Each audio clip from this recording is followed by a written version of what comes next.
பாசறையில தலைவிரி கோலமா ஒருத்தி உட்கார்ந்திருக்கா. தலைவிரி கோலமாக உட்கார்ந்து இருந்தவளை போய் பார்த்தவன் அர்ஜுனன். திரௌபதி நல்லா இருக்கிறியாமா? ஏதோ உன்னை பார்க்கணும்னு தோணுச்சு, அதான் வந்தேன். கர்ணனை இன்னும் நீங்க கொல்லலையே, நாளைக்கு கொன்று விடுகிறேன் திரௌபதி. அவனை கொல்வதற்கு முன்னால் உன்னை பார்த்து விட்டு போகத்தான் வந்தேன். இப்படி பேசிக்கிட்டே இருக்கும்போது தர்மர் உள்ள வந்துட்டாராம். தர்மனுக்கு தெரியாது இவன் உள்ள இருக்கிறான். உள்ள வந்த உடனே அவருக்கு ஒரு மாதிரி ஆயிட்டார். அர்ஜுனனை பார்த்து கோபமா கேட்டாரா, அங்க போர்க்களத்துல போர் ஆரம்பிச்சிருச்சு, இங்க என்னப்பா பண்ணிட்டு இருக்கிற நீ? அதே ஸ்டேட்மெண்ட் இங்க இருக்குது அர்ஜுனனுக்கு. ஆனா பெரியவங்கல்ல, அதனால எதிர்த்து ஏதோ போறேன்னா திரௌபதியை பார்க்க வந்தேன். கர்ணனை கொன்னியடா?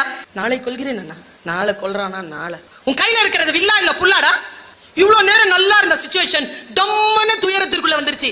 ஏனென்றால் அவன் சொன்ன சொல் கெட்ட வார்த்தை.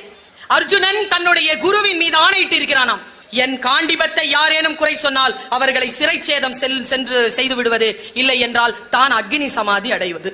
ஓன்னு அழறாங்க திரௌபதி. ஐயோ எவ்வளவு பெரிய அனாவசியமான விஷயம் நடந்து போச்சேன்னு ஓன்னு அழுதாங்க. திரௌபதி அழுதாங்க. யார் வருவா? கிருஷ்ணர் வந்துட்டார்.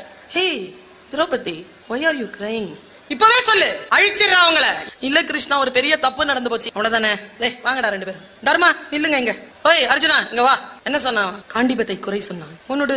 கொன்னுடா. ஓ நடுறா திரௌபதி. கொல்ல முடியாது அண்ணனை. எப்படி கொல்லணும்னா கொல்றது இல்லடா, சாஸ்திரப்படி கொன்னுடு. சாஸ்திரப்படி கொல்றதுன்னா என்ன? அவனோட பெரியவன் தானே. ஆமா, அவனை எதிர்த்து நீ வா போன்னு சொல்லு. உன்னை விட வயசானவன் தானே. திட்டுனா அந்த சாபம் போயிடும்டா. சின்ன வயசுல இருந்து மனசுல வச்சிருந்ததை எல்லாத்தையும், நீலாம் ஒரு அண்ணன், எனக்கு முன்னால பிறந்தவன், பாடுபடுறது நானு, நீலாம் ஒரு மனுஷனடா, எல்லாம் பேசுறாங்க. அவன் பேசி முடிச்சிட்டு அப்பா சாஸ்திரப்படி கொலை பண்ணியாச்சு, ஓகே வா போலான்னு உடனே நிறுத்தினார் கிருஷ்ணன். இரு, சாஸ்திரப்படி நீ ஒரு பெரியவனை கொண்டு இருக்க, அதுக்கு ஒரு தண்டனை உண்டு. என்ன தண்டனைன்னு பாக்குறாங்க பாரு மூணு பேரும். அந்த மாதிரி யாரையாவது சாஸ்திரப்படி கொலை பண்ணியிருந்தா அதுக்கு தண்டனை, யார் அந்த கொலை தண்டனை செய்தார்களோ அவர்கள் தற்கொலை செய்து கொள்ள வேண்டும்.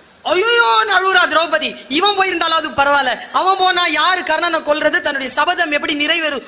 ஓன்னு அழாத. இரு வாடா, சாஸ்திரப்படி தற்கொலை பண்ணிக்கலாமா? உண்மையாலும் உன் மனசை தொட்டு சொல்லு, நான் யாரு? நீ என் குரு, அப்புறம் நீ கடவுள், அப்புறம் நீதான் பரம்பொருள். உன்னை விட நான் பவர்ஃபுல்லான ஆளா? ஆமா. எங்க எனக்கு முன்னால நீ புகழ்ந்து பேசிக்கோ.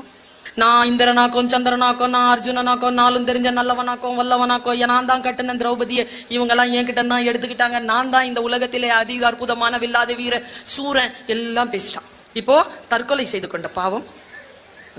இந்த கதையின் மூலமாக உன்னை விட பெரியவர்களை அவமரியாதை செய்வது அவர்களை கொலை செய்வதற்கு சமம். நம்மை விட மிக பவர்ஃபுல்லான ஆட்களுக்கு முன்னால் நாம் நம்மையே தற்புகழ்ச்சி செய்து கொள்வது தற்கொலை செய்து கொள்வதற்கு சமம் என்கின்ற இரண்டு அறச்சொற்கள் என்னை வந்து சேர்கிறது.